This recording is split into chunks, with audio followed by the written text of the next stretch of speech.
Hello mga chong, eto na naman ako, samahan nyo na naman ako sa ating sideline serye. So punta na tayo sa ating lugar. Yan. Siyempre pakita ko muna kung saan tayo dumadaan papunta sa ating trabaho. Yan. So kung mahilig kayo sa malamig na lugar at nature lover kayo, maybe Canada is the right place for you. Kita nyo, daming puno. Yan. Ganda, di ba? Anyway, malapit na tayo sa ating pupuntahan. Yan, almost there. At nandito na tayo sa ating project. Yan, kasama pala natin ngayon ang kaibigan ko si Will. Yan, yun yung bahay na ayusin natin. Papakita ko sa inyo. Yan, almost finished na yan. At ito pala ang task natin ngayon. That's the drywall, and then may masilya, and then may sandpaper tayo, and then yan ang gagawin natin. Tatanggalin natin yung mga excess na masilya, yung mga nakaangat sa wall. Yan, tatanggalin natin yan by sandpapering it. Yan, ismoothen lang natin, papantayin lang natin para hindi pangit tignan pag pininturahan na, di ba? Yan, ganyan lang.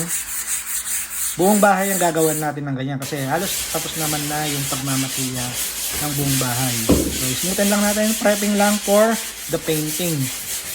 Anyway, yung ibang part pala ng bahay na yan, halimbawa yung flooring, yung drywall, yung paglalagay ng divider, kasama rin ako sa mga naglagay nun. Kaya lang, medyo nahihiya pa ako o nag-aalangan pa ako mag-record ng mga panahon na yun. Kaya hindi ko na-document. But anyway, hopefully, dito sa mga part na to, samahan nyo ako. Dinivide pala namin yung task. Yan. Sa part na yan, ako yung mag-aayos niyan, magpiprep, magsa-sandpaper. Siya naman sa kabilang kwarto. Para marami kaming makover na area.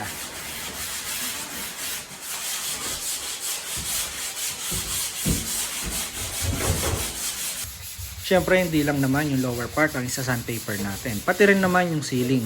Yan. Kaya medyo buwis-buhay tayo dyan. Gamit tayo ng ladder para maabot natin yung mga high area. Yan. Tsaka syempre para wala ring masabi yung magpapatrabaho para masatisfy sila sa trabaho natin at kunin ulit tayo sa mga susunod na project, diba? At speed up natin ng konti ang video since pare-pareho lang naman ang gagawin ko sa parting ito. Yan. Kita nyo naman, sanding pa rin naman tayo sa part na yan. Yan. Sinisigurado natin na smooth at malinis at pulido ang ating trabaho.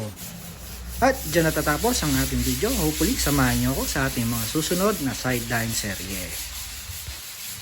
Tsaga-tsaga lang at dagdagan lang ng konting sipag. Maabot din natin ang ating mga pangarap. Okay? So, bye!